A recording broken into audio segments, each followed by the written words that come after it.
السلام علیکم every one, کیسے ہیں آپ سب لوگ؟ I welcome you all to my YouTube channel sociology point. آج کی ویڈیو میں ہم سوسائٹی کی ڈفرینٹ ٹائپس ڈسکس کریں گے، جس سے ہمیں یہ بھی پتہ چلے گا کہ قدیم زمانے میں سوسائٹیز کس شکل کی ہوتی تھیں، وقت گزرنے کے ساتھ ساتھ سوسائٹیز کیسے چینج ہوتی چلی گئیں، اور آج موجودہ زمانے میں ہم کس سوسائٹی میں رہ رہے ہیں۔ ہیومن سوسائٹیز کو ہم مینلی 3 ایراز میں ڈیوائڈ کرتے ہیں۔ پری انڈسٹریل ایرا، جس میں زیادہ تر focus natural habitat, land, animals اور نیچرل ریسورسز وغیرہ پر تھا۔ انڈسٹریل ایرا، جس میں مشینز اور انجنز ایجاد ہوئے، فیکٹریاں لگیں اور بڑے پیمانے پر مینوفیکچرنگ سٹارٹ ہوئی۔ اور پھر آیا پوسٹ انڈسٹریل ایرا، جس میں زیادہ تر emphasis services, information technology, digital knowledge اور سوشل نیٹ ورکنگ پر آ گیا۔ پری انڈسٹریل ایرا میں ہم 5 مختلف قسم کی سوسائٹیز کو ڈسکس کریں گے۔ انڈسٹریل ایرا میں صرف 2 فردر ٹائپس پڑھیں گے، اور پوسٹ انڈسٹریل ایرا میں ہم 4 ڈفرینٹ ٹائپس کی سوسائٹیز کو اسٹڈی کریں گے۔ تو چلیں اسٹارٹ کرتے ہیں ہم پری انڈسٹریل ایرا سے۔ یہ وہ دور تھا جب مشینز اور انجنز ایجاد نہیں ہوئے تھے، یعنی آٹومیشن کا کوئی کانسیپٹ نہیں تھا، سب کام مینولی پرفارم کیے جاتے تھے۔ لوگوں کا نیچرل ریسورسز مثلاً لینڈ، اینیملز اور پلانٹس وغیرہ سے گہرا تعلق تھا۔ وہ سروائیول کے لیے انہی ریسورسز پر ڈپینڈ کرتے تھے، اور ان کی زندگی بس انہی ریسورسز کے گرد گھومتی تھی۔ اسی لیے یہ سوسائٹیز سائز میں بھی چھوٹی ہوتی تھیں، اور ان کا رہن سہن، ماحول سب بالکل سمپل اور بیسک تھا۔ یہ لوگ سب کام کیونکہ اپنے ہاتھ سے کرتے تھے، مشینز اور ٹولز وغیرہ تو کیونکہ کوئی تھے نہیں، تو ان کی اکنامک ایکٹیویٹیز بھی بہت لمیٹڈ تھیں۔ ظاہر ہے اب ایک آدمی بھلا اپنے ہاتھ سے کتنے کام کر سکتا ہے؟ اس کا فوکس تو پہلے انہی کاموں پر ہوگا نا جو اس کے سروائیول کے لیے ضروری ہیں، مثلاً کھانے پینے کا انتظام کرنا، اپنے آپ کو موسم کی شدت سے بچانا، جنگلی اور زہریلے جانوروں سے اپنی حفاظت کرنا۔ تو پری انڈسٹریل ایرا میں سب سے پہلے ہنٹنگ اینڈ گیدرنگ سوسائٹیز آتی ہیں۔ یہ آج سے تقریباً 10-12 ہزار سال پہلے ایگزسٹ کرتی تھیں، اور یہ ہیومن سوسائٹی کی سب سے پہلی شکل تھی۔ یہی وجہ ہے کہ ان سوسائٹیز کا سوشل اور اکنامک سٹرکچر بھی سب سے سمپل تھا۔ یہ سوسائٹیز بہت ہی چھوٹے سائز کی ہوتی تھیں، یعنی اتنی چھوٹی کہ بس ایک ہی خاندان یا قبیلے کے افراد پر مشتمل ہوتی، اور ایک سوسائٹی میں ایٹ اے ٹائم صرف 50 سے 60 لوگ شامل ہوتے تھے۔ اس سے آپ کو اندازہ ہو گیا ہوگا کہ ان سوسائٹیز میں سب سے مین انسٹیٹیوشن کون سا تھا؟ فیملی کے بڑے ہی ہر طرح کے ڈیسیجنز لیتے تھے، مثلاً کس کو کتنی خوراک ملے گی، اور بچوں کو ہنٹنگ اینڈ گیدرنگ کی تربیت کیسے دینی ہے۔ آبادی کم ہونے کی ایک وجہ یہ بھی تھی کہ پیدائش کے وقت زندہ بچ جانے والے بچوں کی تعداد بہت ہی کم ہوتی تھی۔ اپنی سروائیول کے لیے یہ لوگ جنگلی جانوروں کا شکار کرتے، مچھلیاں پکڑتے، جال بچھا کر پرندے وغیرہ بھی پکڑ لیتے۔ اس کے علاوہ پھل، سبزیاں اور جڑی بوٹیاں وغیرہ خوراک کے لیے اکٹھی کرتے، یعنی سمپلی جو کچھ نیچرل انوائرمنٹ میں موجود ہوتا اسی پر گزارا کرتے۔ انسانوں کی آبادی کم تھی، خوراک وافر مقدار میں نیچرل انوائرمنٹ سے مل جاتی تھی۔ ایک دفعہ ہنٹنگ اور گیدرنگ سے اپنے لیے کھانا جمع کر لو، پھر باقی سارا ٹائم فارغ، یعنی سوشل اور اکنامک ایکٹیویٹیز بہت ہی کم بلکہ نہ ہونے کے برابر تھیں۔ ہنٹنگ یعنی شکار وغیرہ کا زیادہ تر کام مرد کرتے تھے، اور گیدرنگ یعنی پھل سبزیاں وغیرہ اکٹھی کرنا عورتوں کا کام تھا۔ پھر جب ایک علاقے میں موجود جانور اور پھل پودے وغیرہ ان کی خوراک کی ضروریات کے لیے کم پڑ جاتے، تو یہ لوگ اس جگہ کو چھوڑ کر پانی اور خوراک کی تلاش میں کسی اور علاقے میں جا کر ڈیرا ڈال لیتے۔ اسی لیے ان سوسائٹیز کو نومیڈک سوسائٹیز کہتے ہیں، یعنی ایسی سوسائٹیز جن میں لوگ خانہ بدوشوں کی سی زندگی گزارتے ہیں، ان کا کوئی ایک مستقل ٹھکانہ نہیں ہوتا۔ لیکن یاد رہے کہ یہ لوگ پیدل تھے، ان کے پاس ٹرانسپورٹیشن کے لیے صرف اپنی ٹانگیں ہی تھیں، نہ ان کے ہاں جائیداد وغیرہ کی اونرشپ کا کوئی کانسیپٹ تھا، نہ ان میں سے کوئی امیر غریب ہوتا تھا، یعنی یہ ایک کلاس لیس سوسائٹی تھی۔ ان کے پاس ذاتی ملکیت کے نام پر بھی صرف ضرورت کی چند چیزیں ہوتی تھیں، مثلاً ایسے ہتھیار جن سے وہ جنگلی جانوروں وغیرہ کا شکار کر سکیں، مچھلیاں اور پرندے وغیرہ پکڑنے کے لیے جال، کھانا پکانے کے کچھ برتن، گڑھے کھودنے اور رہائش کا انتظام کرنے کے لیے کچھ اوزار وغیرہ۔ پھر ہیومن سوسائٹیز کی شکل تھوڑی سی بدلی اور پیسٹرل سوسائٹیز اسٹیبلش ہوئیں۔ یہ سوسائٹیز آج سے تقریباً 10 سے 7,500 سال پہلے کامنلی ایگزسٹ کرتی تھیں۔ ان کو پیسٹرل کیوں کہتے ہیں؟ کیونکہ ان کی رہائش زیادہ تر پیسچرز میں ہوتی تھی، یعنی ہری بھری چراگاہیں، سرسبز میدان یا ایسے پہاڑی علاقے جہاں پر اچھی گھاس اویلیبل ہو۔ اس لیے کہ جہاں ہنٹر اینڈ گیدررز صرف جنگلی جانوروں کا شکار کرنا اور ڈائریکٹ سراؤنڈنگ سے اپنے لیے خوراک اکٹھی کرنا جانتے تھے، پیسٹرل سوسائٹیز کے لوگوں نے جانوروں کو سدھانا سیکھ لیا اور ان سے اپنے فائدے کے لیے بے شمار کام لینے لگے۔ یہ لوگ چوپائے یعنی مویشی پالتے تھے، ان میں گائے، بکری، بھیڑیں اور اونٹ وغیرہ شامل تھے، اور ان جانوروں کی نیچرل خوراک کیونکہ گھاس اور چارہ ہے تو یہ لوگ ہری بھری چراگاہوں کے پاس ہی رہتے۔ لیکن ان کا بھی کوئی ایک مستقل ٹھکانہ نہیں ہوتا تھا، کیونکہ جانوروں کو چرنے کے لیے فریش گھاس چاہیے ہوتی ہے، اور جب ایک علاقے میں گھاس چارہ وغیرہ ختم ہو جاتا تو ان کو کسی اور سرسبز علاقے کی طرف ہجرت کرنا پڑتی تھی۔ اس طرح اب ان لوگوں کے پاس ہنٹر اینڈ گیدررز کے مقابلے میں زیادہ کام تھا کرنے کو، مثلاً مویشی پالیں، ان کی افزائش نسل کریں، ان جانوروں سے انڈے، دودھ اور گوشت وغیرہ بھی حاصل کریں، اور انہی جانوروں کی کھالوں، پروں، اون اور فر وغیرہ کو اپنے لیے لباس کے طور پر بھی استعمال کریں۔ پھر اگر نیچرل سراؤنڈنگز میں کوئی پھل، سبزیاں، جڑی بوٹیاں وغیرہ نظر آ رہی ہیں تو ان کو بھی اکٹھا کر کے لے آئیں۔ ایک اور بات کیا ہوئی کہ جیسے میں نے پہلے بھی بتایا کہ ہنٹر اینڈ گیدررز پیدل تھے، لیکن ان پیسٹرل سوسائٹیز کے لوگوں کو سواری کے لیے جانور مل گئے، تو اب ان کے لیے زیادہ فاصلہ طے کرنا آسان ہو گیا، یعنی ان کی جیوگرافیکل موبلٹی انکریز ہو گئی۔ اچھا، اب یہاں دیکھیں کہ ہنٹر اینڈ گیدررز کے مقابلے میں پیسٹرل سوسائٹیز کے لوگوں کی ویلتھ اور پوزیشنز بھی بڑھ گئی ہیں۔ ان کے پاس کیٹل بھی ہیں، ڈیری پروڈکٹس بھی ہیں، گوشت بھی ہے، خودرو پھل اور سبزیاں بھی ہیں، کھالوں سے تیار کیے ہوئے لباس بھی ہیں، اور ان سارے کاموں میں استعمال ہونے والے ٹولز بھی ہیں۔ تو اب ان کے پاس اپنی ضرورت سے زیادہ سامان اکٹھا ہو چکا ہے، اور ٹرانسپورٹیشن کے لیے جانور بھی موجود ہیں۔ تو اب کیا ہوا کہ یہ لوگ آس پاس کے علاقے کے لوگوں کو اپنی سرپلس پروڈکٹس بیچنے لگے، اور جب مختلف گروپس کی آپس میں سوشل انٹریکشن اور ٹریڈنگ سٹارٹ ہوئی تو ان کے درمیان کانفلکٹس اور لڑائی جھگڑے بھی ہونے لگے۔ پھر جس زمانے میں پیسٹرل سوسائٹیز ڈیولپ ہونا شروع ہوئیں، اسی زمانے میں ہارٹی کلچرل سوسائٹیز بھی اسٹیبلش ہونا شروع ہو گئی تھیں۔ ہارٹی کلچرل سے کیا مراد ہے؟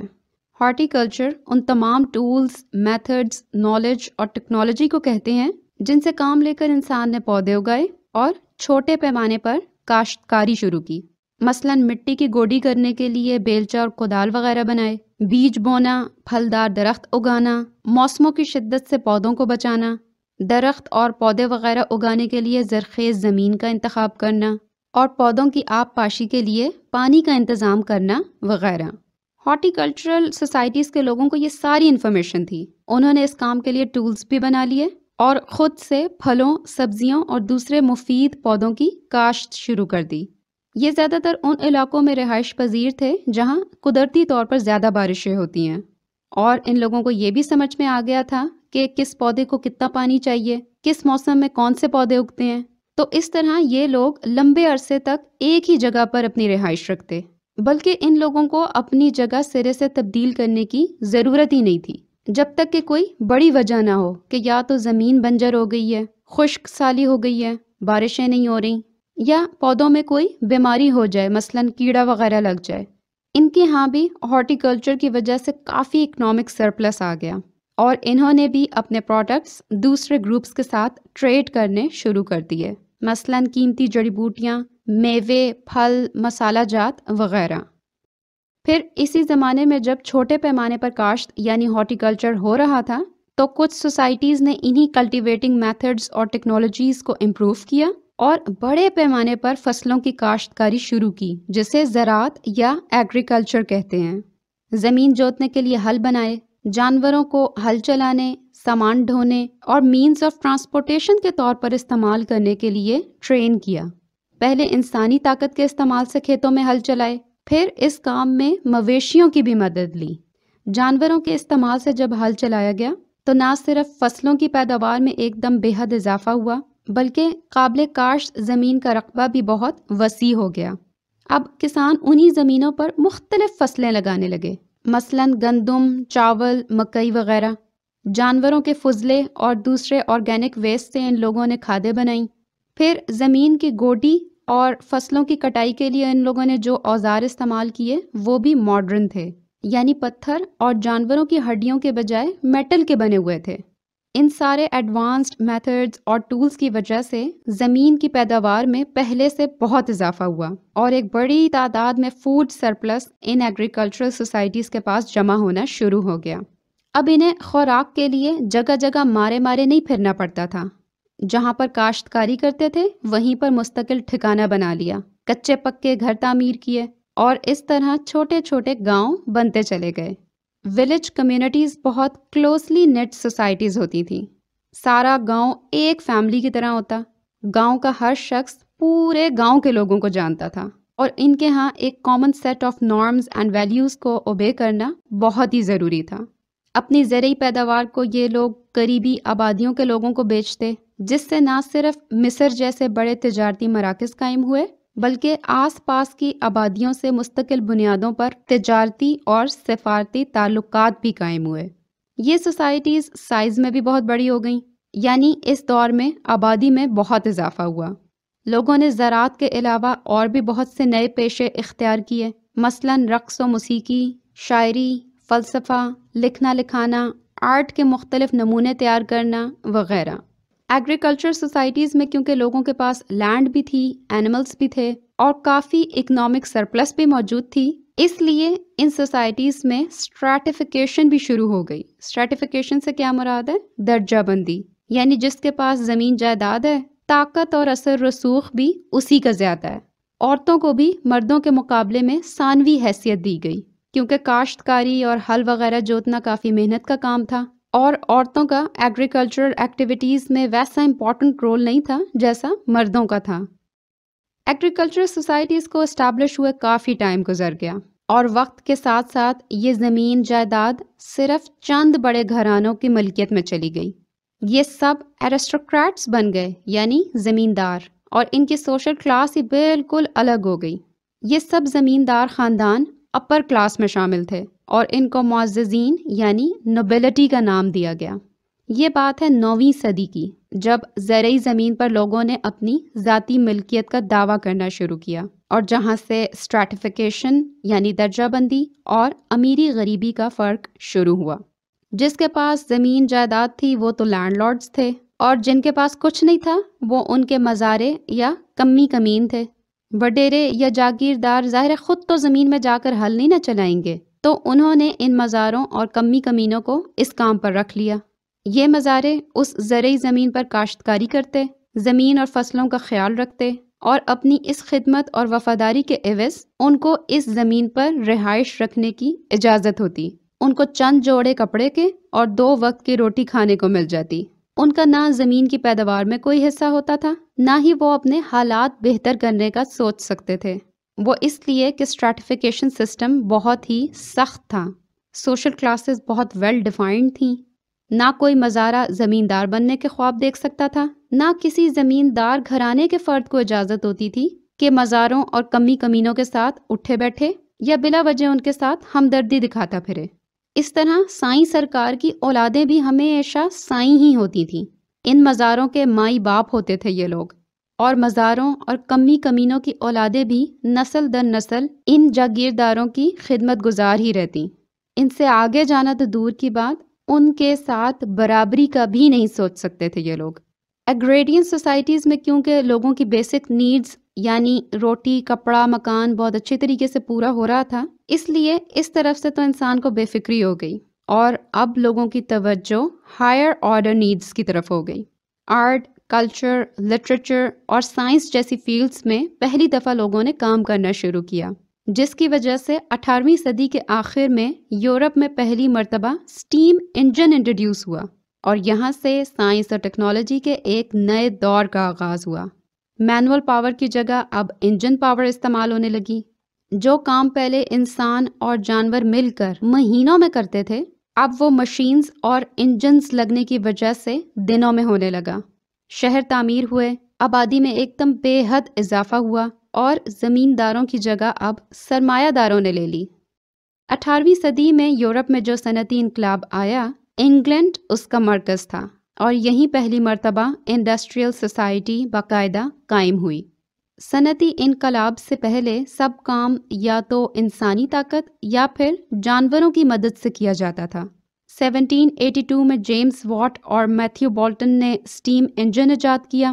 یہ انجن 12 ہارس پاور کا تھا، یعنی 12 گھوڑوں کی طاقت سے جتنا کام لیا جا سکتا ہے، یہ ایک انجن اس کے لیے اکیلا ہی کافی تھا۔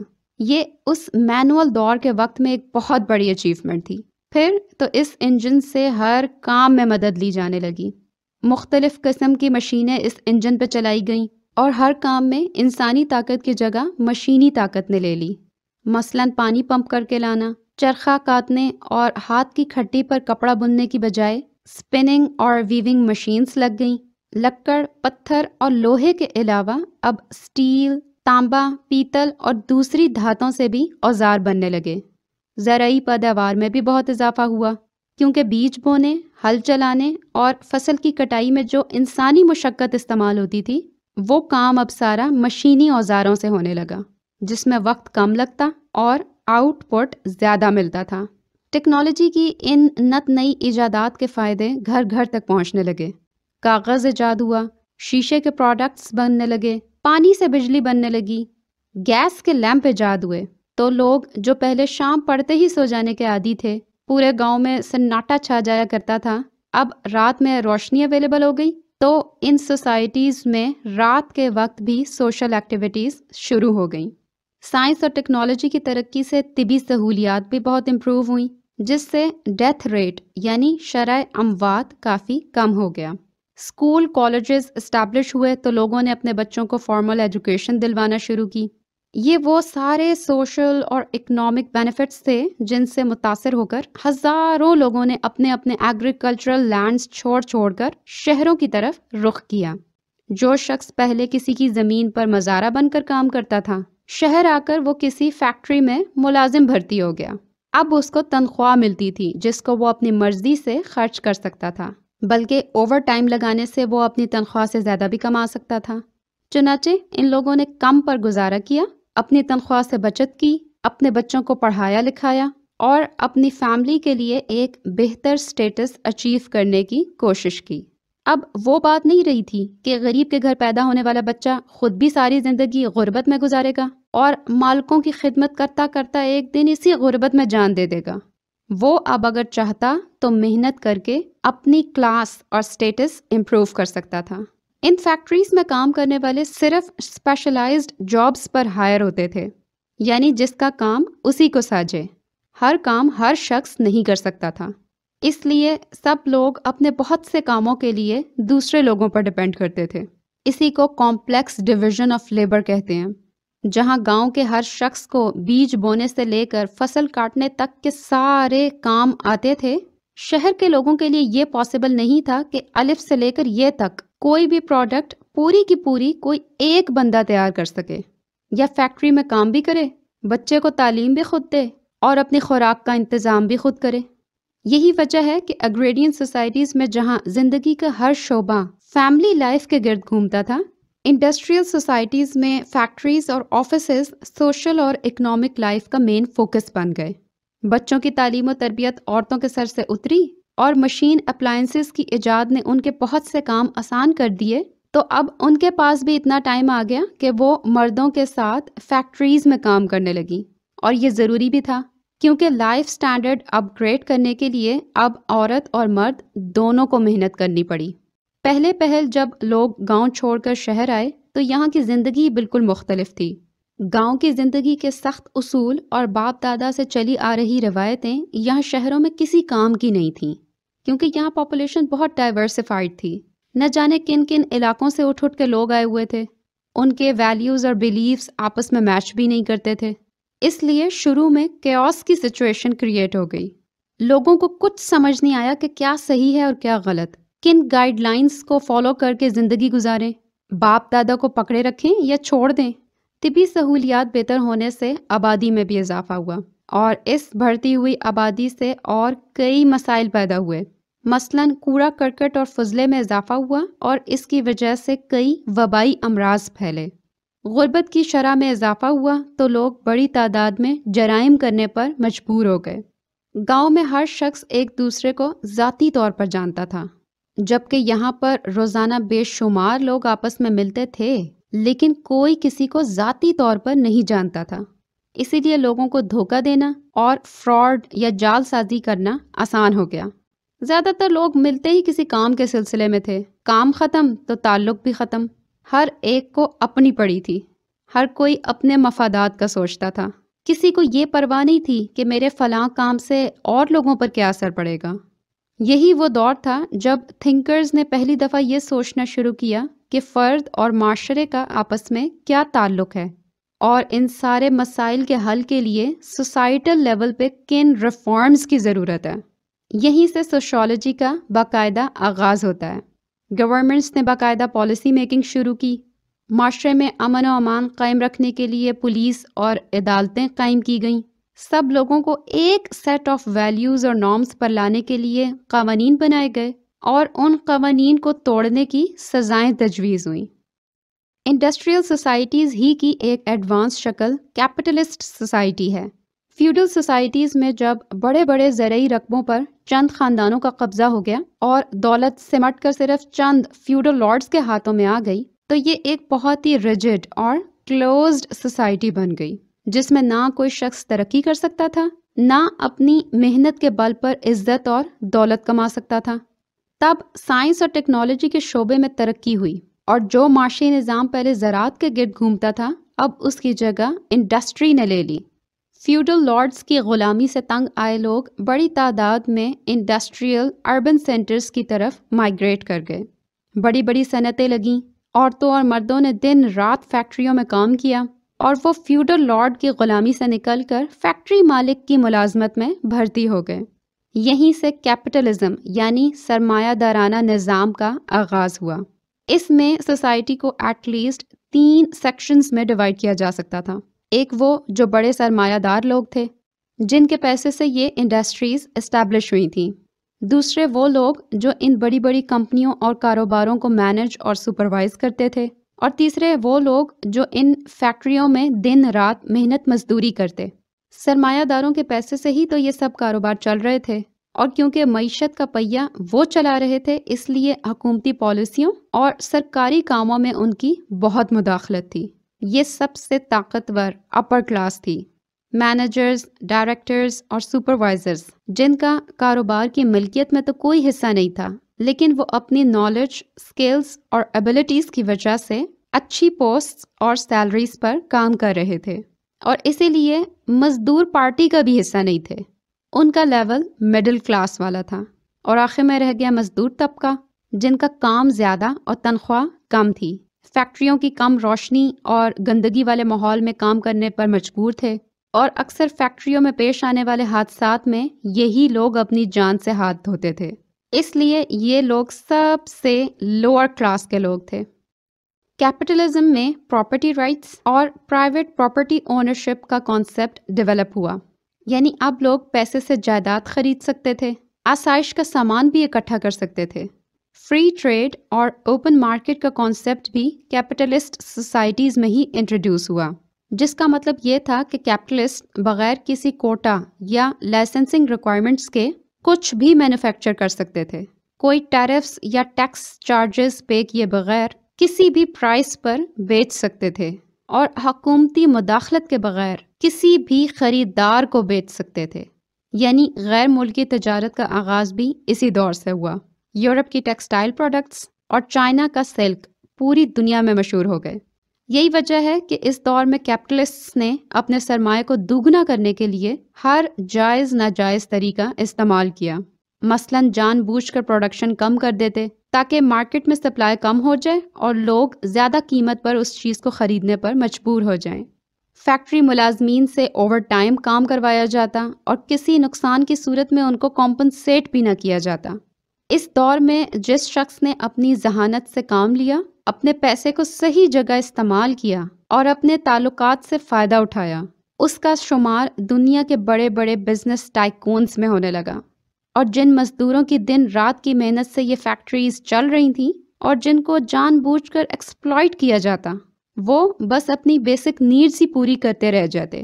ان کے دماغوں میں ڈالا جاتا کہ یہ جو تمہاری حالت ہے اس کے ذمہ دار تم خود ہو، اپنی سستی اور ناکامی کی وجہ سے ایسی زندگی گزارنے پر مجبور ہو، تاکہ ان لوگوں کو یہی لگے کہ سارا مسئلہ ہمارا اپنا ہے، فیکٹری اونرز کا تو اس میں کوئی قصور نہیں ہے۔ پھر آہستہ آہستہ فیکٹری ورکرز کو اپنے ساتھ ہوتی زیادتیوں کا احساس ہونا شروع ہوا، اور انہوں نے اپنے حقوق کے تحفظ کے لیے کیپٹلسٹ نظام کے خلاف لیبر یونینز بنائیں، لیبر لاز پاس کروائے، جس سے منیمم ویج ریٹ سیٹ ہوا، ورکنگ کنڈیشنز بہتر ہوئیں، اور نقصان وغیرہ کی صورت میں ورکرز کے لیے کمپنسیشن رکھی گئی۔ 20th سینچری کے آخر میں یعنی 1980s سے آنورڈ کمپیوٹر لینگویج اور پروگرامنگ انٹروڈیوس ہوئی، تو جو اکنامک سسٹم اب تک فیکٹریز، انڈسٹریز اور مینوفیکچرنگ یونٹس پر بیس کرتا تھا، اس کا سارا فوکس اب انفارمیشن ٹیکنالوجی پر چلا گیا۔ پہلے کام مشینوں پر ہوتا تھا اور مشینوں کو انسان آپریٹ کرتے تھے، اب انسانوں کی جگہ کمپیوٹرز نے لے لی اور سارا کام آٹومائزڈ ہونے لگا۔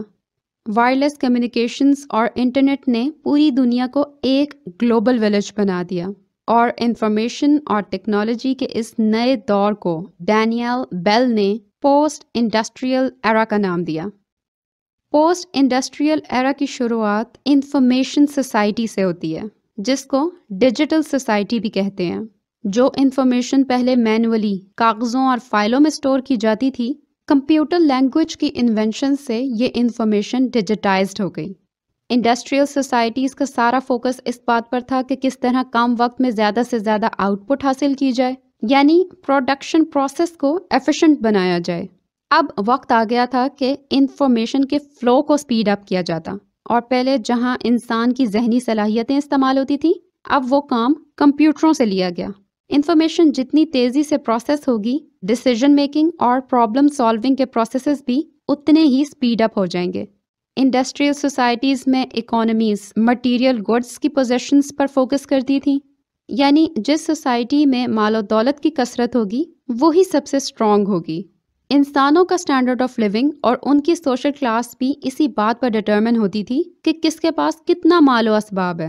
اب یہ سارا فوکس انفارمیشن ٹیکنالوجی پر شفٹ ہو گیا، یعنی سوسائٹی بھی وہی اکنامکلی اسٹرانگ ہوگی جس کے پاس انفارمیشن پروسیسنگ سب سے زیادہ ہائی ٹیک ہے، اور انسان بھی وہی کامیاب ہوگا جس کے پاس انفارمیشن زیادہ ہے، جس کے پاس اپنی اسپیشلائز فیلڈ سے ریلیٹڈ ریلیونٹ کوالیفیکیشن ہے۔ اپنی اسکلز اور نالج سے کام لے کر اگر اس نے اس فیلڈ میں کوئی نیو انوویشن کی ہے تو وہ اپنی اس یونیک ایکسپرٹیز کو یوز کر کے اپر کلاس میں شامل ہو سکتا ہے، اچھی جابز اور سیلریز پر کام کر سکتا ہے، اور اس دور میں جس کے پاس پروفیشنل ڈگری نہیں ہے وہ لو پیڈ جابز پر کام کرے گا۔ انفارمیشن بیسڈ سوسائٹی سب سے پہلے USA میں انٹروڈیوس ہوئی، اور دنیا بھر میں جتنی بھی انفارمیشن پروسیسنگ آج ہو رہی ہے وہ USA کے چند بڑے بڑے ٹیک جائنٹس مثلاً مائکروسافٹ، IBM اور گوگل وغیرہ سے لنک ہوتی ہے۔ انفارمیشن سوسائٹیز ہائیلی اسپیشلائزڈ ہیں، ایک صرف کمپیوٹر ہی کی فیلڈ میں ہزاروں اسپیشلائزیشنز آ گئی ہیں، مثلاً programmer, soft where developer, app developer, data analyst, graphic designer وغیرہ۔ اس ڈیجیٹل ایرا میں اب آپ کو ملازمت کے لیے جوتیاں چٹکانے کی ضرورت نہیں ہے۔ آن لائن خرید و فروخت کریں، آن لائن ٹیوشنز دیں اور گھر بیٹھے کمائی کریں۔ کتابیں خریدنے کی بھی ضرورت نہیں۔ آلموسٹ سب بکس آپ کو انٹرنیٹ پر ڈیجیٹل فارمیٹ میں، جسے آپ ای فارمیٹ یا الیکٹرانک فارمیٹ کہتے ہیں، یعنی PDF وغیرہ میں مل جائیں گی۔ اپنے گھر میں بیٹھے ہوئے آپ کو یہ بھی پتہ چل جائے گا کہ اس وقت دبئی میں بارش ہو رہی ہے۔ بڑے بڑے انڈسٹریلسٹ اور کیپٹلسٹ کی اس دور میں وہ بات نہیں جو بل گیٹس، اسٹیو جابز اور مارک زکربرگ کی ہے۔ اس انفارمیشن سوسائٹی کا لیڈر وہ ہے جس کو انفارمیشن ٹیکنالوجی پر عبور حاصل ہے، جو یہ ڈیسائیڈ کرتا ہے کہ انفارمیشن کیسے پروڈیوس کرنی ہے، کیسے اس کو دنیا بھر میں ڈسٹریبیوٹ کرنا ہے، اس انفارمیشن سے کون فائدہ اٹھا سکتا ہے، اور کتنی قیمت پر لوگوں کو اس کی ایکسس دی جائے۔ نالج سوسائٹی اسی انفارمیشن سوسائٹی کی ایک ایڈوانسڈ فارم ہے جس میں لوگوں کی سوشل اور اکنامک لائف کا فوکس یہ ہو گیا کہ سائنٹیفک نالج کیسے پروڈیوس کی جائے، اس نالج کو ٹیکنالوجیکل انوویشن کے لیے کیسے یوز کیا جائے اور اس سے اپنی ڈیلی لائف میں امپروومنٹ کیسے لائی جائے۔ یعنی اب اور پروڈکٹس کی طرح نالج بھی ایک قیمتی چیز بن گئی ہے، اس کی بھی اب ایک پرائس ہے۔ نالج کو بھی مارکیٹ میں بیچا خریدا جا سکتا ہے۔ جس ملک میں نالج زیادہ پروڈیوس ہو رہا ہے، جس ملک کی پبلک پالیسیز پوری ریسرچ اور بیک گراؤنڈ نالج کے ساتھ فارمولیٹ کی جاتی ہیں، وہ دوسرے ممالک کے مقابلے میں زیادہ ترقی یافتہ ہے۔ جس آرگنائزیشن کی ریسرچ اسٹرانگ ہے، وہ لوگوں کی نیڈس کو زیادہ اچھا کیٹر کر سکتی ہے اور مارکیٹ میں زیادہ تیزی سے کسٹمرز کیپچر کر لے گی۔ جس شخص کے پاس نالج اور سکلز زیادہ ہیں، وہ اچھی پوزیشنز پر کمپیٹ کر جائے گا۔ اس لیے اس سوسائٹی میں نام کمانے کا کیا ذریعہ ہے کہ آپ اپنی ریسرچ سکلز کو اسٹرانگ کریں۔ آپ کو اپنے فیلڈ سے ریلیونٹ پوری نالج ہونی چاہیے۔ لوگ مختلف ٹریننگ پروگرامز اٹینڈ کرتے ہیں، اپنے پروفیشن سے متعلق سرٹیفکیشنز لیتے ہیں۔ یونیورسٹیز میں بھی اسٹوڈنٹس کو سکھایا جاتا ہے کہ جو نالج وہ یہاں سے حاصل کر کے جائیں گے اس کو پروفیشنل لائف میں یوز کیسے کرنا ہے۔ یہ سب اس لیے کہ لوگوں کی سکلز پالش ہوں، اپنے نالج کو یوز کر کے وہ انوویشن کریں، اپنی طرف سے کچھ ایسی یونیک کنٹریبیوشن دیں کہ جس سے وہ خود اپنے لیے بھی نام کما سکیں اور لوگوں کی زندگیوں میں بھی اس سے آسانی پیدا ہو۔ اس لیے آپ نے دیکھا ہوگا کہ بڑے بڑے ٹیک جائنٹس آپس میں کولیبریشنز کرتے ہیں۔ ایک فرمز گاڑیاں پروڈیوس کرنے کی ٹیکنالوجی رکھتی ہے، دوسری فرم کے پاس GPS اور ٹریکنگ سسٹم کی ٹیکنالوجی ہے۔ ایک فرم مارکیٹ ریسرچ کر کے کوئی پروڈکٹ یا سروس ڈیولپ کرتی ہے، دوسری فرم اس پروڈکٹ یا سروس کو ایڈورٹائز کرتی ہے۔ ہیومن ریسورس مینجمنٹ کے لیے بھی باقاعدہ کنسلٹنٹ فرمز ہائر کی جاتی ہیں۔ یہ فرمز ایک دوسرے سے اپنا نالج شیئر کرتے ہیں، ایک دوسرے کے ایکسپیرینسز اور مسٹیکس سے سیکھتے ہیں اور ایک دوسرے کے انٹرسٹس کو سپورٹ کرتے ہیں۔ اسی لیے ایک پلیٹ فارم پر اکثر آپ کو بہت سی سروسز اور پروڈکٹس ایک ساتھ مل جاتی ہیں۔ ہر لمحہ نئی ریسرچز ہو رہی ہیں۔ ہیومن سوسائٹی کے ہر ایسپیکٹ پر نالج اویلیبل ہے۔ بہت سی پرانی باتیں اب نئی ریسرچز نے انویلیڈیٹ کر دی ہیں۔ ریسرچ کرنے کے طریقے بھی ٹائم ٹو ٹائم امپروو ہوتے رہتے ہیں۔ ریسرچ آؤٹ کمز کی ویلیڈیٹی اور ریلائبلٹی کو جج کرنا، ریسرچ ایتھکس کو امپروو کرنا، یہ ڈٹرمن کرنا کہ کس نالج کو حاصل کرنے کا سب سے زیادہ سوٹیبل ریسرچ میتھڈ کون سا ہے۔ اور جب اتنا سارا نیا پرانا نالج ایک ساتھ اویلیبل ہو تو یہ کام ٹرینرز اور ٹیچرز کا ہے کہ وہ ایجوکیشنل پرپزز کے لیے صرف اس نالج پر فوکس کریں جو ان کے اسٹوڈنٹس کی کرنٹ نیڈز سے ریلیونٹ ہے۔ ہر طرح کا نالج انٹرنیٹ پر ہر ایک کی ایکسس میں تو ہے، لیکن ہر نالج ہر ایک کے کام کا نہیں ہے۔ نہ ہی پوری دنیا کا نالج ایبزارب کرنا کسی ایک انسان کے بس کی بات ہے۔ یہ سب کام اس نالج سوسائٹی کا ایک اہم فیچر ہے۔ Network societies 20th century کے اینڈ میں ایمرج ہوئیں، اور نیٹ ورک سوسائٹیز کے کانسیپٹ کو سب سے پہلے مینوئل کیسٹلز نے 2004 میں ڈیفائن کیا تھا۔ It is a society whose social structure is made up of networks powered by microelectronic based information and communication technologies۔ اب یہاں پر دیکھیں دو کانسیپٹس ہیں، ایک گلوبلائزیشن کا پروسیس ہے جس نے ساری دنیا کو ایک سنگل کمیونٹی بنا دی ہے، اور دوسرا ICT کا کانسیپٹ ہے، یعنی انفارمیشن اینڈ کمیونیکیشن ٹیکنالوجیز، جس نے ساری دنیا کو الیکٹرانکلی کنیکٹ کر دیا ہے۔ انٹرنیشنل ٹریڈ، مائگریشن اور انفارمیشن کے فری فلو نے پہلے ہی گلوبلائزیشن کے پروسیس کو کافی سپیڈ اپ کر دیا تھا۔ اب world wide web, different social media apps اور بزنسز کے تھرو دنیا بھر کے ڈفرینٹ کلچرز اور لینگویجز سے تعلق رکھنے والے لوگ آپس میں ایسے کنیکٹ ہو گئے کہ دنیا ایک گلوبل ولیج بن گئی۔ آپ یوٹیوب پر ویڈیوز بنا کر ڈالتے ہیں تو یوٹیوبرز کمیونٹی کا حصہ ہیں۔ آپ 8 بال پول اور PUBG کھیلتے ہیں تو دنیا بھر میں نہ جانے کدھر کدھر سے لوگ آپ سے ٹیم اپ کرتے ہیں یا میچ لگاتے ہیں۔ سوشل نیٹ ورکنگ پہلے بھی ہر دور میں ہوتی تھی، لوگ ایک دوسرے سے انٹریکٹ کرتے تھے، ایک انٹرسٹ کے لوگ آپس میں فرینڈشپ کرتے تھے، ایک ساتھ وقت گزارتے تھے، لیکن انفارمیشن اور کمیونیکیشن ٹیکنالوجی کے تھرو نیٹ ورکنگ کا کانسیپٹ ہی بالکل چینج ہو گیا۔ دنیا کے ہر کونے تک آپ کی پہنچ ہے، دنیا میں کہیں سے بھی آپ کو اپنے ہم خیال لوگ مل سکتے ہیں، بلکہ آپ کے انٹرسٹ اور براؤزنگ ہسٹری کو دیکھ کر ویب سائٹس اور ایپس پر آپ کو آٹو سجیشنز آتی ہیں کہ بھئی فلاں گروپ جوائن کر لو یا فلاں بندے سے بات کر لو، کیونکہ اس کے انٹرسٹ بھی آپ والے ہیں۔ نالج سوسائٹیز میں ابھی ہم نے کولیبریشنز کی بات کی تھی، تو یہ کولیبریشنز صرف آرگنائزیشنل لیول پر ہی نہیں ہیں، بلکہ نیٹ ورک سوسائٹیز میں یہ گلوبلائزڈ ہو گئی ہیں۔ مختلف کنٹریز کے درمیان ریجنل اور انٹرنیشنل الائنسز بن گئے۔ مثلاً ریجنل الائنسز میں آسیان، OIC اور EU وغیرہ شامل ہیں، جبکہ ورلڈ وائڈ لیول پر UNO اور لیگ آف نیشنز وغیرہ ہیں۔ ان الائنسز کی وجہ سے کنٹریز کی اپنی سوورنٹی کافی چیلنج ہوئی۔ Free flow of goods, people اور انفارمیشن کی وجہ سے کنٹریز کا اپنا کنٹرول کافی لوز ہو گیا، اور اس کے مقابلے میں الائنسز کا جوائنٹ ڈیسیژن زیادہ امپورٹنٹ ہو گیا، اور یہی وہ ڈس ایڈوانٹیج تھا جس کی وجہ سے آپ نے دیکھا کہ برٹن EU سے باہر نکل آیا۔ ICT نے سوشل چینج کے پروسیس کو بہت فیسیلیٹیٹ کیا۔ پہلے زمانوں میں اگر کوئی تبدیلی کی بات کرتا تھا تو اس کو اپنا آئیڈیا پھیلانے اور لوگوں کو کنونس کرتے کرتے ساری زندگی لگ جاتی تھی۔ اب آپ سوشل یا الیکٹرانک میڈیا پر ایک ویڈیو بنا کر ڈال دیں، دنیا بھر سے لوگ آپ کے پیچھے لگ جائیں گے۔ اس میں وہ بھی ہوں گے جو آپ کا ساتھ دیں گے اور وہ بھی جو آپ کو کرٹیسائز کریں گے، لیکن کرٹیسائز کرنے والے بھی انڈائریکٹلی آپ کے آئیڈیا کو پروموٹ ہی کر رہے ہوتے ہیں۔ عرب سپرنگ کی مثال آپ کے سامنے ہے۔ اس کلچرل چینج کو جتنا سپورٹ سوشل میڈیا نے کیا، کسی اور فیکٹر نے اتنا افیکٹ نہیں کیا۔ بلیک لائف میٹرز موومنٹ کو دیکھ لیں، کالوں پر ظلم کب سے ہوتا چلا آ رہا تھا، لیکن جو اویئرنیس اور بانڈنگ سوشل میڈیا نے کریٹ کی، اس نے ساری دنیا کو اپنی لپیٹ میں لے لیا۔ می ٹو موومنٹ نے ساری دنیا کی خواتین کو فیمنسٹ بنا دیا۔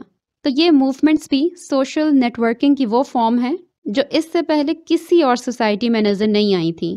ہر طرف سے لوگوں کی پارٹیسپیشن آئی، اور ایک پلیٹ فارم پر ایک ساتھ اتنے ڈائیورس کلچرز اور ایتھنک بیک گراؤنڈ سے جب لوگ اکٹھے ہوئے تو بزنسز کو اپنی امپلائمنٹ پالیسیز چینج کرنی پڑیں، کنٹریز کو اپنے لاز میں امینڈمنٹ کرنی پڑی، اور ہر کام میں ہر لیول پر انکلوژن اور ڈائیورسٹی کو امپورٹنس دی جانے لگی۔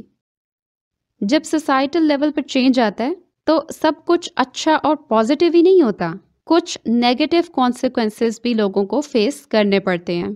اسی طرح اس انلمیٹڈ ٹیکنالوجی اور تیزی سے بڑھتی ہوئی سائنسی ترقی کے بھی کچھ ایسے نیگیٹو اثرات لوگوں کی زندگیوں میں نظر آنے شروع ہوئے جن کو سب سے پہلے الرچ بیک اور اینٹنی گڈنز نے نوٹس کیا۔ اینٹنی گڈنز ایک مشہور ترین کنٹمپرری سوشولوجسٹ ہیں اور گلوبلائزیشن کے ٹاپک پر انہوں نے کافی کام کیا۔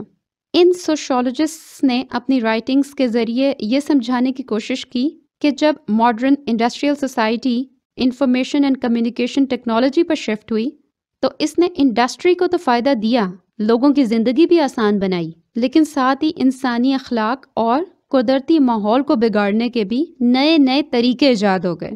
ہر ایک کے ہاتھ میں اسمارٹ فون اور انٹرنیٹ کی سہولت آ گئی، دنیا تو گلوبل ولیج بن گئی، فاصلے بھی سمٹ گئے، وقت کا فرق بھی مٹ گیا، ویسٹ کی ٹیکنالوجیکل انوینشنز سے باقی دنیا بھی فائدہ اٹھانے لگی، لیکن ساتھ ہی ساتھ ایسی اخلاقی برائیوں نے جنم لیا جن کا تدارک کرنا ایک بہت بڑا چیلنج ہے۔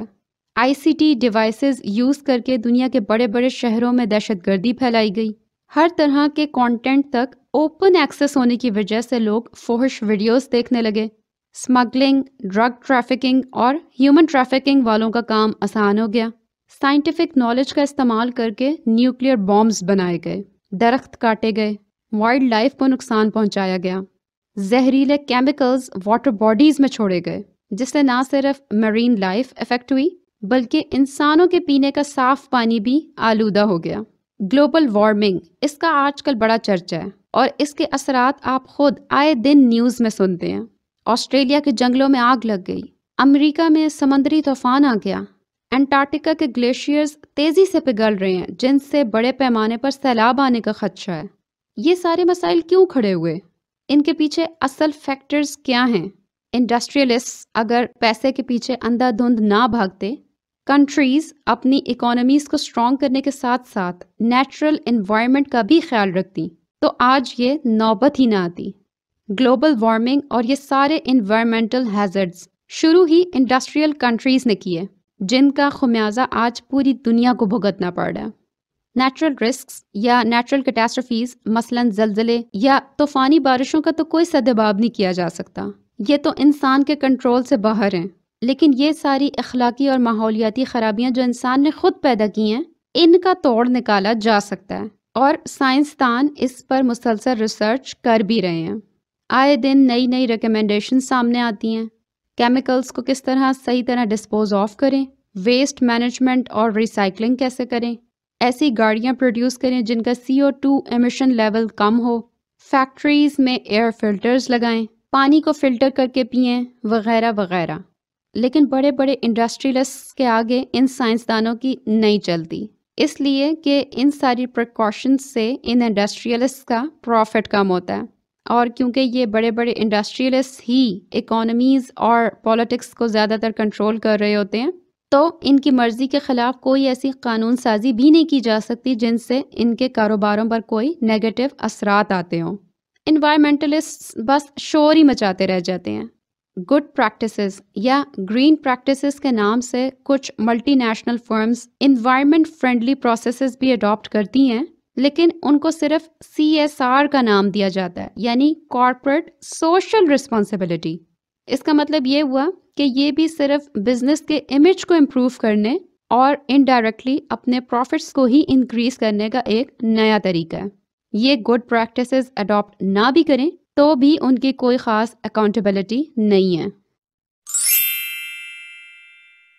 تو یہ تو تھیں سوسائٹی کی وہ ساری ٹائپس جن کو اسٹڈی کر کے ہمیں پتہ چلتا ہے کہ انسانی زندگی کی شروعات کتنی سادہ تھی، بس بیسک نیڈز پوری کر لو اور ہر دم اپنے سروائیول کی جنگ لڑتے رہو، اور اب نوبت یہاں تک آ گئی ہے کہ صرف ایک بٹن دبانے سے ہمارے کئی کام ہو جاتے ہیں۔ اس سے اندازہ لگایا جا سکتا ہے کہ ہیومن سوسائٹیز ماڈرن دور میں کتنی کمپلیکس ہو گئی ہیں۔ ایک سوشل فنکشن کے پیچھے کئی فیکٹرز ہیں۔ اب صرف بیسک نیڈز ہی پوری نہیں کرنی، بلکہ سروائیو وہی کر سکتا ہے جو زمانے کے تقاضوں کو سمجھ کر اپنے آپ کو نیو ٹیکنالوجی اور نیو میتھڈز کے مطابق ڈھال لے گا۔ باپ دادا کی روایتوں، حکیم صاحب کے نسخوں اور کاپی پینسل سے 2+2 کرنے کا زمانہ اب گزر چکا۔ اب اسمارٹ فونز اور انٹرنیٹ کا دور ہے۔ دنیا کو گلوبل وارمنگ کا بھی سامنا ہے اور جہادست گروپس کی طرف سے ٹیررسٹ ایکٹیویٹیز کا بھی خطرہ ہے۔ اگر آپ ان سوسائٹیز کے کچھ اور فیچرز ڈسکس کرنا چاہیں تو کامنٹ سیکشن میں اپنی انپٹ ضرور دیں۔ I'll see you guys in my next video. خدا حافظ۔